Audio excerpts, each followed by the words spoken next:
Hi all, మన ఛానల్ని subscribe like చేయండి. అయితే పీసీఓడి ప్రాబ్లం డే 10లో చెప్పాను కదా.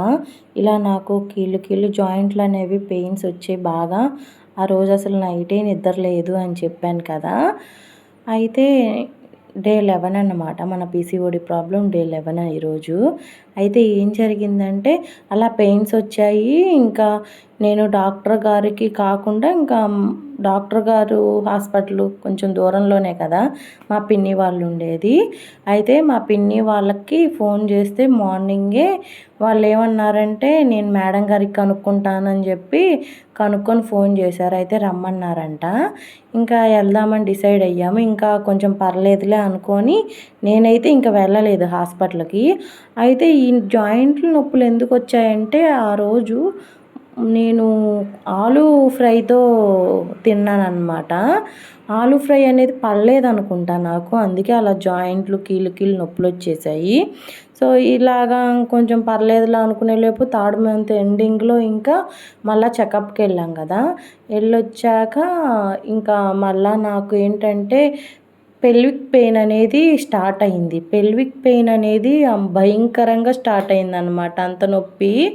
నేను డాక్టర్ గారికి చెప్తే ఇలాగా మేడం గారు కూడా అది దానికి ఏ ట్యాబ్లెట్స్ ఉండవు, అది అంతే, ఇంకా డెలివరీ అయ్యాకే పోతుంది, అది కొంతమందికే వస్తుంది ఆ పెల్విక్ పెయిన్ అనేది, నాకు నా డెలివరీ టైంలో నాకు వచ్చింది అని చెప్పిందనమాట. కానీ నేనైతే అస్సలు బాత్రూమ్కి వెళ్ళటానికి కూడా ఎవరో ఒకళ్ళు లేపాలన్నమాట, అంత భయంకరంగా పెల్విక్ పెయిన్ వచ్చేసింది. ఇంకా నెలల నిండే కొద్ది అయితే ఇంకా ఎక్కువైపోయింది నాకు పెల్విక్ పెయిన్. సో అదనమాట. తర్వాత అసలు 4th మంత్ వచ్చిన కాడ నుంచి అయితే అసలు నాకు నిద్రే ఉండేది కాదు. నైటు అస్సలు నిద్రపోయేదాన్ని కాదు, నిద్ర వచ్చేదే కాదు. తర్వాత నాకు ఇంకా 4th మంత్ నిండాక 5th మంత్ వచ్చాక కొంచెం నీరు అనేది బాడీకి రావడం స్టార్ట్ అయింది. ఇంకా అలా వచ్చి ఇంకా బాగా లావు అయిపోతారు కదా. మరి ప్రెగ్నెన్సీ అంటే దానిలోని ఇంకా లావు అయిపోతూ ఉంటారు. కొంతమందికి నీరు వస్తుంది, కొంతమందికి బాడీకి నీరు రాదు. సో నాకైతే బాగా వచ్చేసింది నీరు అయితే ఒంటికి. నడవలేకపోయేదాన్ని నేనైతే. మేము ఉండే 3rd ఫ్లోర్లో కాబట్టి అస్సలు నడిచేదాన్ని కాదు, ఇంట్లోనే ఉండేదాన్ని, ఎక్కడికి వెళ్ళేదాన్ని కాదు నేనైతే. ఇలా ప్రెగ్నెన్సీ ఇలాగా నాకు హెల్త్ బాగలేకపోయినా నా పనులు నేనే చేసుకునేదాన్ని. నా పనులంటే ఇంట్లో మొత్తం కంప్లీట్గా నేనే చేసుకునేదాన్ని. ఫస్ట్ నుంచి నేను ప్రెగ్నెంట్ అయిన కాడ నుంచి అయినా నాకు ఎవ్వరు చేసి పెట్టలేదు, నేనే నా అంతట నేనే చేసుకున్నాను. అన్ని పనులు నేనే చేసుకున్నాను ఇంట్లో. సో కొన్ని టైంలో ఏంటంటే నేను కింద కూర్చొని అంట్లు తోమటం అలా చేసినప్పుడు ఏంటంటే నాకు బాగా బ్యాక్ పెయిన్ వచ్చేసేది విపరీతంగా. కొన్ని టైమ్స్లో వచ్చేది. ఇంకా తరువాత నుంచి నేను షింక్లో నుంచొని కడగడం అలాగ స్టార్ట్ చేశాను. ఇలా కూర్చొని చేయకూడదు, ఇలాగ పెయిన్ వచ్చేస్తుందని చెప్పేసి. డాక్టర్ దగ్గరికి చెకప్కి వెళ్ళేటప్పుడు అయితే బస్సులో వెళ్ళేదాన్ని. బస్సులో వెళ్ళి ఇంకా జర్నీ అంటే చాలా లాంగ్, 60 కిలోమీటర్స్ ఉంటుంది.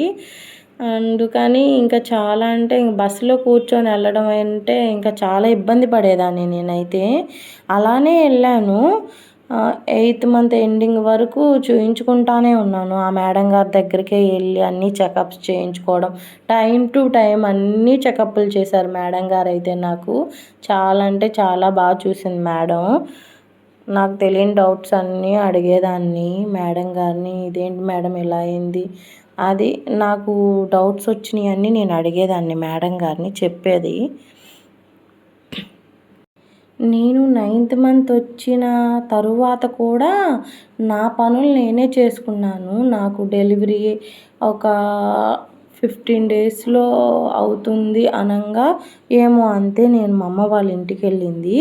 అక్కడ కూడా ఎక్కువ రోజులు లేను, కొంచెం సేపు అక్కడ ఉండి ఇంకా మా పక్కనే కొంచెం దూరమే కాబట్టి కొంచెం సేపు అక్కడ ఉండి కొంచెంసేపు మా ఇంట్లో ఉండేదాన్ని వచ్చి, అంతే. నా పనులు నేనే చేసుకునేదాన్ని ఎక్కువగా అయితే. నా ప్రెగ్నెన్సీ టైంలో అయితే నాకెవ్వరు చేయలేదు.